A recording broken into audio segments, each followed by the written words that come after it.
Okay, hear me out. I had an uncle, and my uncle had a dream. My uncle's name was Archie, and he had a vision of expanding the sea in hopes of bringing peace to his region. But he was unsuccessful in his mission. That's where he and I differ. My guy thought that one silly, non-shiny legendary Pokemon would bring about peace on Earth. Well, I'm smart enough to know that it takes a village. A shiny water village. A full-on shiny water village. I'm gonna achieve what he could not, and I'll do so in my home region of Paldea. Buckle up, because I'm gonna conquer Paldea in its entirety using exclusively full odds water-type shiny Pokemon in a hardcore Nuzlocke in order to finally bring around peace in our time. Speaking of time, my journey begins with an intro that transcends it. So for the sake of your sanity and me trying to keep you engaged during what I can only describe as an endless abyss of button-mashing pointlessness, the real journey begins with my top secret starter selection between a duck, a cat, and an alligator. Except, it doesn't really, because this thing isn't quite unique enough. We'll tackle that, but for now, let's just finish off the metric ass load of dialogue and hop on the back of my dinosaur horse bicycle. First things first, I'm gonna head over to a lovely area near Porto Marinada, and I'm gonna capture myself a very inconspicuous and unassuming pile of goo. Then I'm gonna go to Cortondo and cop a sandwich that apparently makes my Pokemon want to get it on. Gross. Then I'm gonna sit and watch for an eon as my duck and my blob touch butts and create babies. With any luck, one of those babies will be shiny.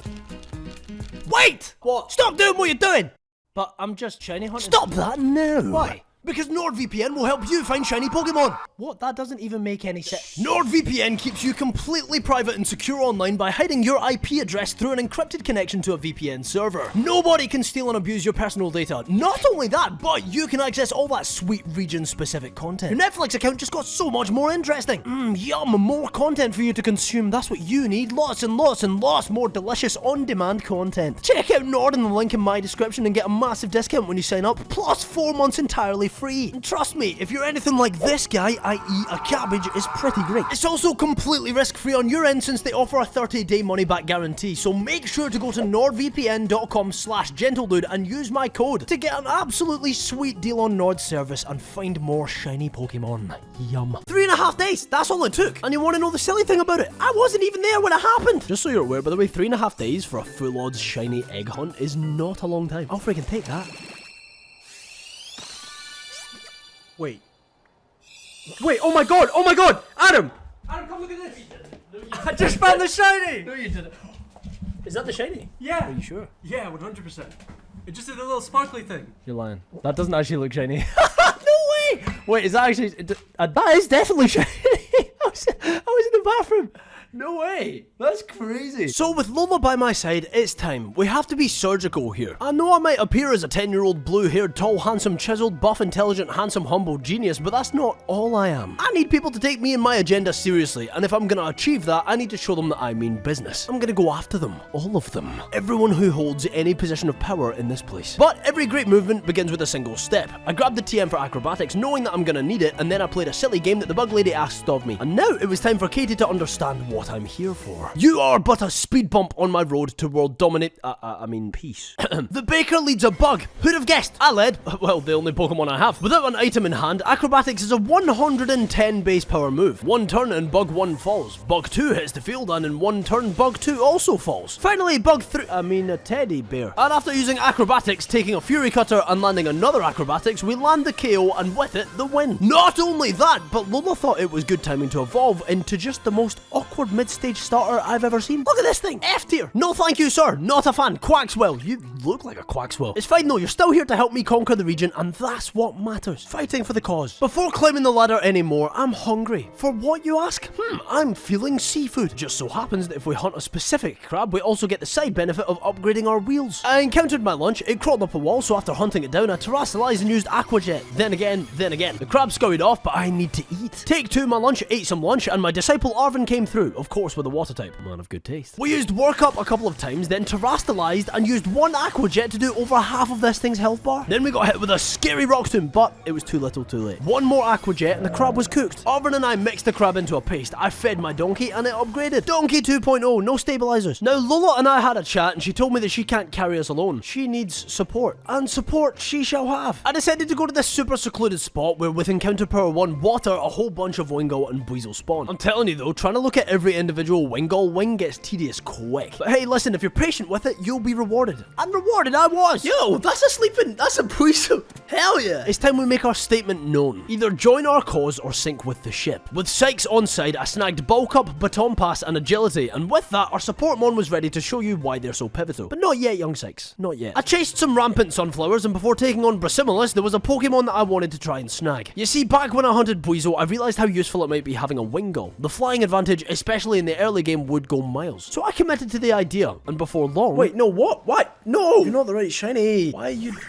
However, not so long after the Trump Weasel, I found what I came for. I see it. I absolutely see it. That's it. Yay! I found it. I found the shiny. Yo, look at this. That's so sick. Why did we phase on Donald Trump? Right, so with Angie also hitting the squad, I could grab the TM for Air Slash, the Sharp Beak from Delibird Presents, and now we were officially ready. Brassy Man is about to learn a lesson. First off, my guy's unreasonably athletic to pull off a jump like that. Second off, his Pokemon is an olive. I used Lola to growl the crap out of it, even though we instantly got crit, and after getting a few off, I brought in 6 to follow up on that by bulking up. Then using agility, both one time before swapping it ultimately over to Wingull to use Air Slash. Finally, Brass brought in his fake tree, and I knew that we wouldn't kill it in one, and that's why I bulked up. We took a Trailblaze, which did a lot, but because of the agility, I have complete faith in Angie to outspeed and land one more attack to finish off the battle, and to earn both Brassius's badge and Brassius's fear. No time to hesitate! Ice Fang! Leftovers! Titan Stalk! Let's go! I led Lola, and after taking a nasty pluck, I got a growl off. Now, I know I'm risking the crit here, but since we can't heal between phases, we've got to do what we've got to do. Lola, the girl boss, managed to dodge the next attack and get off a second growl. Then after taking the following pluck and landing the following growl, it was time for Lola to swap over to Sykes. We took a hit, dodged a hit, and landed an Ice Fang. Instead of overcomplicating it, I Ice Fanged the birdie as many times as I comfortably could until it was low enough that a quick attack could scare it into retreating. It recalibrated and it rejuvenated, which sucks, but this time round I've got Arvin by my side. This time he brought a Pebble, and since Bombay barely targeted Lola, we managed to let loose an array of attacks that eventually KO'd the bird in its second phase. Somehow without losing any of our comrades. Arvin and I went into its lair, stole its drugs, and fed our respective pets, and mine apparently learned how to swim. Cool, so now it's time that we take on the next big boss, Giacomo. More like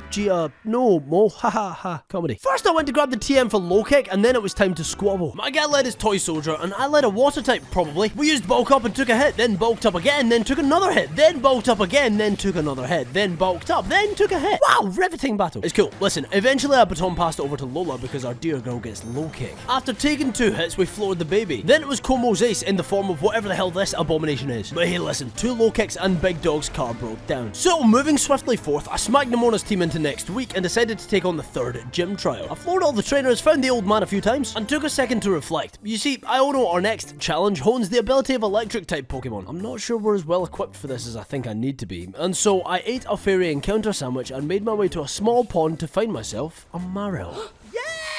So I took our new green Aqua Rabbit and evolved it into a yellow Aqua Rabbit. And listen, Marill can get one of 2 abilities, Thick Fat or Huge Power. Both good, but one ludicrous. Luckily for us, we landed Huge Power. So this takeover just went from good to great. Before fighting an E-Girl, I stopped off to grab the TM for Amnesia, and with that, it was time. Shark Teeth was up and I was ready. Yuno led a Thunderbird and I led our new pal Mrs. Sanchez. I Terra Fairy off the rip to lose the electric weakness, then used Sanchez to charm the bird until it was a marshmallow. Then I could comfortably swap to Sykes to start setting up with bulk up. And even though we got parried, our plan was still intact. I set up an agility and baton passed back over to Mrs. Sanchez. I wanted to prepare for Iono's ace by using Amnesia, then I gave Mrs. Sanchez the go-ahead and let loose her ceaseless wrath. The pigeon fell, the frog came in, but just as quickly fell. Luxio came in, intimidated and fell, and finally Iono's ace Miss May just hit the battlefield. They terastalized, they landed a Confuse Ray, but our Mrs. Sanchez was able to break through and land one fatal play rough to take Iono's ace down. Electric types, piffed, doesn't matter. Arguably one of our more stressful conquests down, and with that down, a seed was planted in my brain. If I play this strong enough, smart enough, we could do this without losing anyone. In the uphill climb to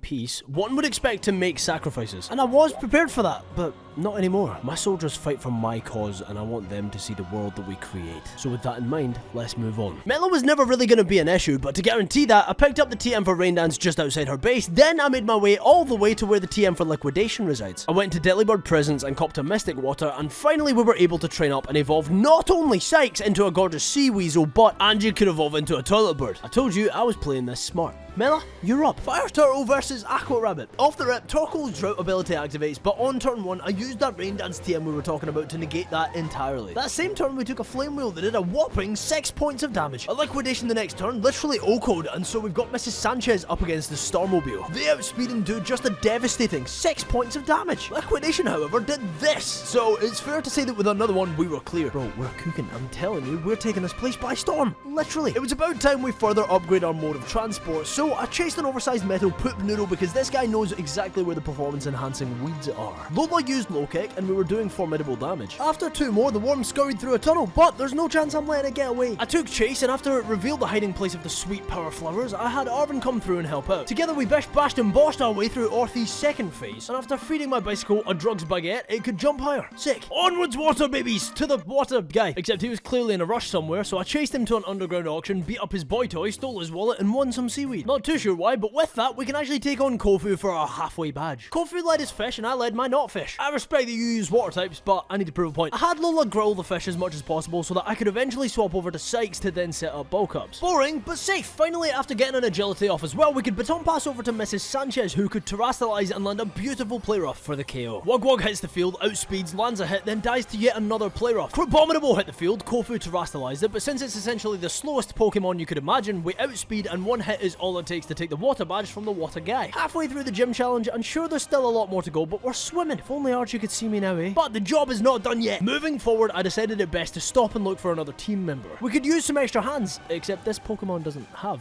hands. I'm talking, of course, about... Oh, yo!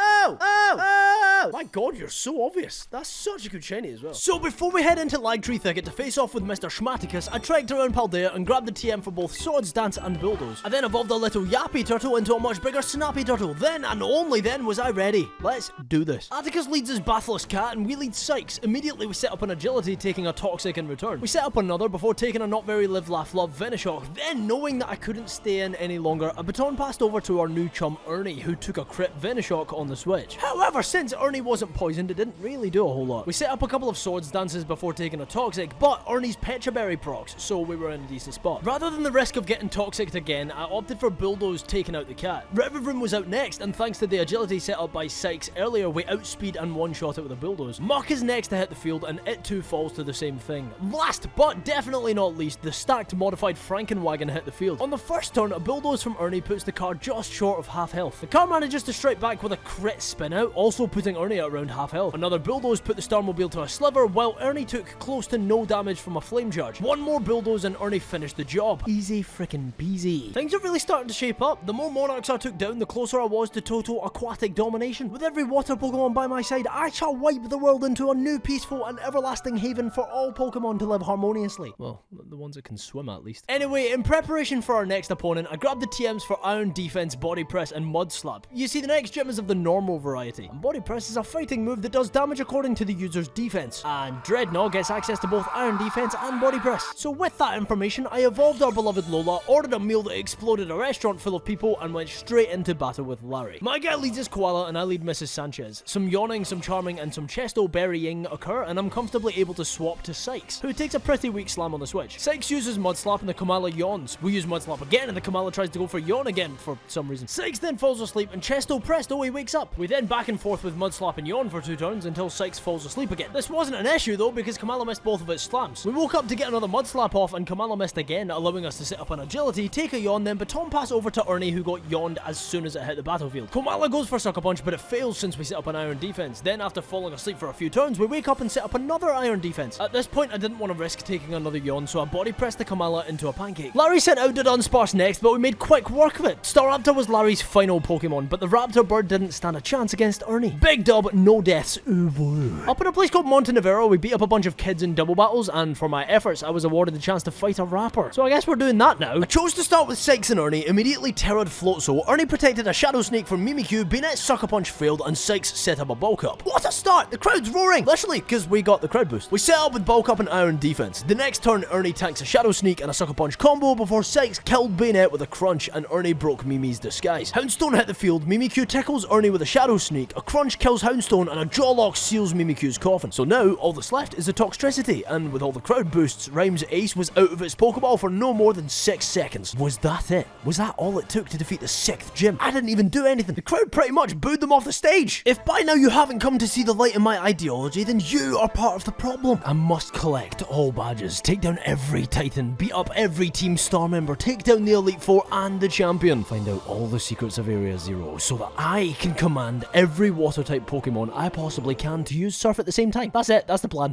That's such a dumb plan. Okay. Back to the plan. We smacked up the prehistoric elephant thing with a couple terror-boosted play roughs from Mrs. Sanchez. It ate some drugs and Arvin came to help. A stomping tantrum does a lot to Arvin's Scoville, and Lola aqua steps the behemoth, and then it gets scary face from the two-faced Bell Pepper. I then terastallized Lola, and an Aqua Cutter did some decent damage, followed up by a Razor Leaf from Scoville. Lola takes a rapid spin, and another Aqua Cutter and Leaf puts the Earth Titan on virtually no health. And it clearly didn't like that, since a stomping tantrum puts Lola and Scoville in the same position. But an Aqua Jet was enough to take it out, so we found its drugs, ate its drugs, and now my donkey can fly. Before I can fight a beauty queen, I need to fight a schoolgirl, and so I guess we're here now. I won't bother you with the details, but Nimona got squashed. And that gave us leeway to fight for our 7th badge. I decided to lead Mrs. Sanchez for the fight to triple charm the Farigiraf. I then swapped over to Sykes to set up an agility and 3 bulk ups. To then baton pass over to Crazy Joe, who took a seriously weak headbutt. A Crunch then floors the Giraffe, and Gardevoir is in next. The waifu went down to a single liquidation. A Spathra died to a Crunch, and the Florges was last up. It hit the field, they terastallized in a pitiful feat of desperation, and one Crunch KO'd the bouquet of flowers. For now, Tulip and I part ways. Sorry, makeup lady, I'm off to do something cool. Grisha! Is the room in that scarf for 2 or what? I decided to lead this battle with Ernie since I could Oko the Frostmoth with a single quad-effective stab rock tomb. Beartick then came in and I swapped over to Mrs. Sanchez, who took a nasty Earthquake. We then got some health back with lefties and Protect stalled the next turn for some more recovery. Another Earthquake brought Mrs. Sanchez down to 43 HP and we managed to get a Charm off. By Protect stalling the next turn, I got enough health back to comfortably take an Icicle Crash and get another Charm off. I get the 3rd Charm off, which then let me pivot over to Ernie, who took close to no damage from an Icicle Crash on the switch. The next turn, I terrored Ernie so the Earthquake was no longer super effective and set up an Iron defense. I then managed to set up another on Ernie, who then went on to KO the bear and the Titan. Altaria, on the other hand, definitely wasn't about to go down without a fight. A Hurricane put Ernie in a pretty rough spot. Luckily though, he pulls through and manages to one-shot the Altaria as well. With Grusha in the rear view, I grabbed my badge and wasted no time making my way to the next corrupt monarch standing in the way of our mission to reconstruct the planet, Ortega. He started the battle with his not-so-shiny Azumarill, and I mirrored him with my shinier, cooler, prettier, and stronger Mrs. Sanchez. The Azus went back and forth for a while, with Mrs. Sanchez taking a play rough for every one of the 3 charms that she got off. I swapped over to Sykes, who avoided a play rough on the switch, and Sykes managed to get 6 Mudslaps off, letting me swap over to Ernie pretty safely. On the next turn, Ernie set up a Swords Dance and dodged an Aqua Tail. We then terastallized, set up another Swords Dance, and dodged another attack. So then I used Poison Jab and Oko'd the Azumarill. Wigglytuff was next on the chopping block and got diced up by a Poison Jab. Dash Bun hit the field and landed a play rough before dying to another Poison Jab. Then finally we were left with naught but the car. The Starmobile managed to land a crit Steel Roller on its first turn, but didn't really do a whole lot. So we used Poison Jab, which did more than half the car's freaking health. But the car landed a Confuse Ray the next turn, which sucks because Ernie's at +4 attack. Nevertheless, Ernie managed to pull through for us yet again and landed a second Poison Jab, finishing off Ortega and his Pee-wee fairies. So with the sun setting on our mission, it's time to set off for Casseroya Lake. The dominoes continue to fall one by one. With only 2 more monarchs left before the grand trial of the Elite Four, we remain entirely deathless. Dondozo is a formidable opponent, but if I want domination, the sea creature can lurk no further. Although it's a sea dweller, I need to prove my point and upgrade my wheels. So I led Crazy Joe and went for an Outrage on the first turn, locking me in. We took an Aqua Tail. Another Outrage lands, we get confused, and a Body Slam from Dondo doesn't only do a load of damage, but also paralyzes Joe. So I swapped over to Angie, who tanked a Water Pulse on the switch and landed an Air Slash the next turn that did a lot more damage than I expected. Dondo got another Water Pulse off that crit this time and confused our poor Angie, but she fought through and snapped back with an Air Slash that put an end to the first half of the Titan battle. I healed up, chased the whale, Arvin came to help out, and it was time for phase DOS. Listen, Angie and the squirrel fought and fought hard. Dondo wasn't a match and we took the battle, but it's not over there because a literal sushi was stopping us from getting that herbal mysticals and leveling up our dog. On the first turn, Tatsu did an absolutely ludicrous amount of damage with a Dragon Pulse, and we do a teensy bit of damage back with an Air Slash. Greedent then goes on to miss its takedown, and to be honest, I knew that I was going to need to swap, so I pivoted over to Crazy Joe, who gets taunted before Greedent lands a Tail Whip. We take an Icy Wind, land an Ice Fang, and Greedent misses another takedown. Open your freaking eyes, bro. Tatsugiri nearly took out Arvin's Mon with a D-pulse. Crazy Joe used Ice Fang and Greedent set up another tail whip. We finally managed to get off an Ice Fang and takedown, putting it on virtually no health, and meaning that the next Ice Fang from Crazy Joe was enough to take out the sashimi. Dondo and Giri have finally been dealt with. Water relief, am I right? Could have been part of a sinking ship there. Haha, sorry for all the water puns, I'll try and stay current. Rest assured, we made our way straight to Eri. We waved our hellos, and without a ripple of fear, it's time to dive. I'm sorry, this is dreadful. I apologize profusely. Eri led our Toxicroak, and we matched it up with Lola. We took a pretty gruesome poison jab right off the rip, and we opted for a growl. A second poison jab got Lola low, and we got off another...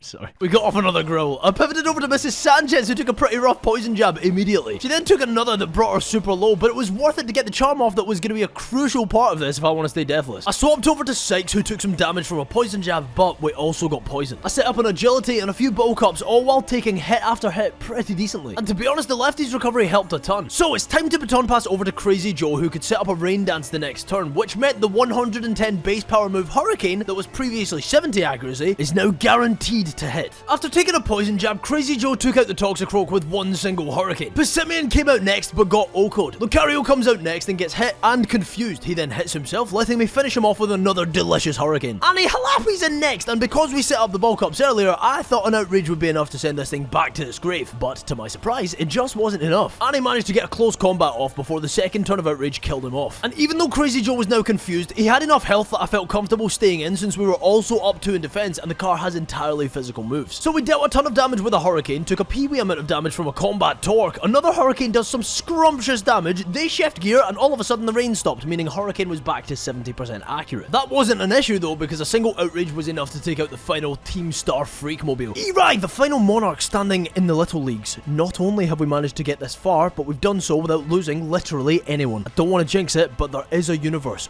where not one of our water babies falls. I see it now, a world where I stand as the last human flourishing amongst the Vaporeon, etc. of the sea. Why did I write that? Listen, if we're gonna have a shot at this, I'm gonna have to prep. And prep I did. TM's in pocket and all the items I'm gonna need. It's time to head into the big leagues. The Elite Four. Piffed. Rika, you're up. Get on board or go over it. The choice is yours. Now Rika leads the battle with a Whiskash and I lead Mrs. Sanchez. Immediately I take a lot more damage than expected from an Earth Power and I get a Mud Slap off. I stay in and take another Earth Power to get a second Mud Slap off. Then it's probably time to swap over to Sykes, who dodges a Blizzard on the switch, and on the next turn I get off a Snarl, since literally all this thing's attacking moves are special. Whiskash retaliates with an Earth Power, which actually leaves a decent mark, but thanks to Lefty's recovery, it was nothing to really worry about. Sykes gets off another Snarl, landing a crit, which in this case isn't fantastic for the setup. Then Whiskash misses the Earth Power thanks to the accuracy drops, and we get another 2 Snarls off, taking no damage. We swap over to Mrs. Sanchez to get off another 2 Mud Slaps, and finally into Dreadnought, who takes a nasty Earth Power, but gains some health back from my second leftovers. That's right, I bought another one. I Terra Dreadnought to get rid of the ground weakness, Swords Danced, dodged an Earth Power, got off another Swords Dance, dodged a Muddy Water, set up a third Swords Dance, and got foreseen for a future sight attack. Now for the last part of the setup, in Iron Defense. We get all 3 off, and finally a Liquidation took out the Whiskerfish. Donphan came in next, and since it has Sturdy, it lived a Liquidation, but Ernie takes a comically weak Earthquake, then a future sight somehow crit, putting Ernie on 82 HP. Bad timing. With Lefties in Protect though, we regain a little health, and the next turn Ernie outspeeds and kills with a Liquidation. A triage of sausages hits the field and sets up a Sandstorm before going down to a single Liquidation. The Lava Camel, being quad weak to our Liquidation, doesn't really stand a chance. Now the problem with Clodsire being the last Pokemon is that it has Water Absorb, and Ernie's only attacking move is a Water one, which might have been a smidge cabbagey on my part. So I swap over to Angie, who dodges a Toxic on the switch, the Inclod protects the next turn, and a Seed Bomb the following one does way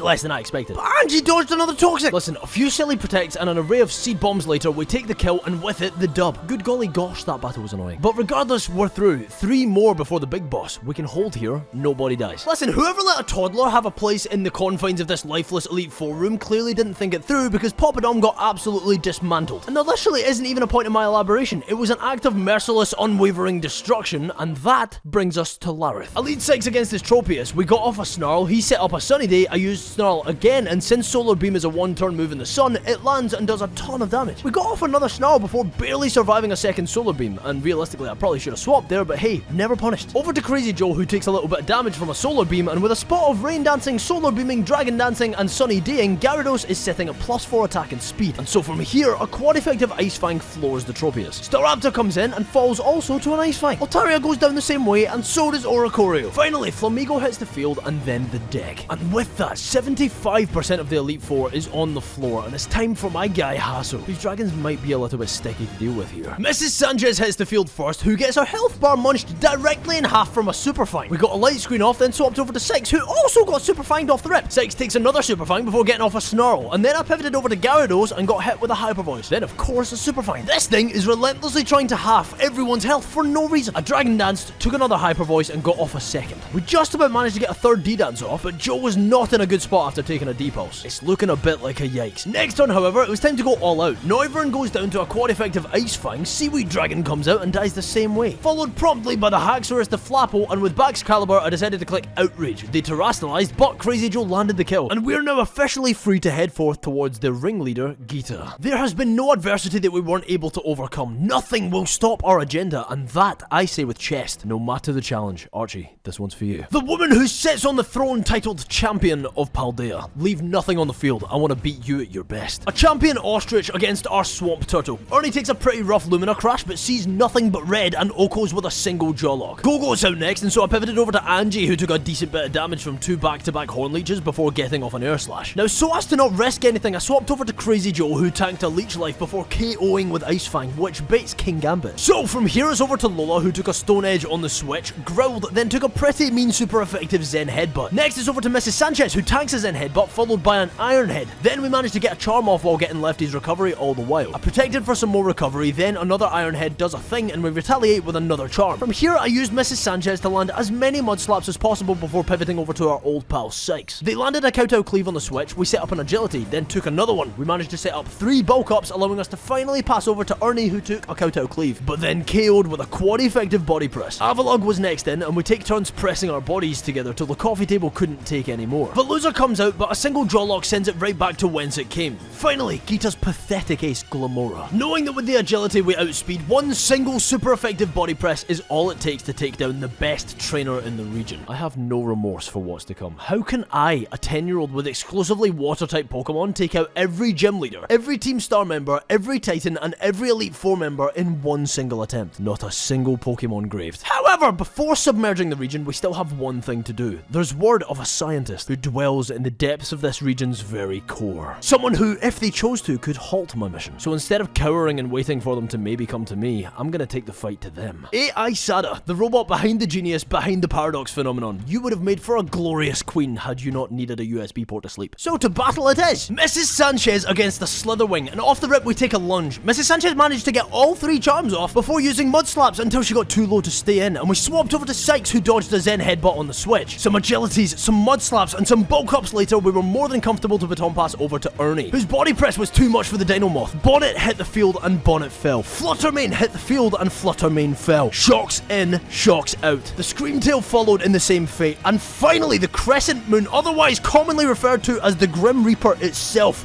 hit the field, but it's of no use. Ernie was too strong. One hit and the dragon falls. Just like that, Paldea was ours. Bask in it, my friends. Feel it. We earned this victory. And now, to follow through on what Archie never could, I will be seeing you when the tides run high and water overcomes all the land. Goodbye, my friends, and good riddance.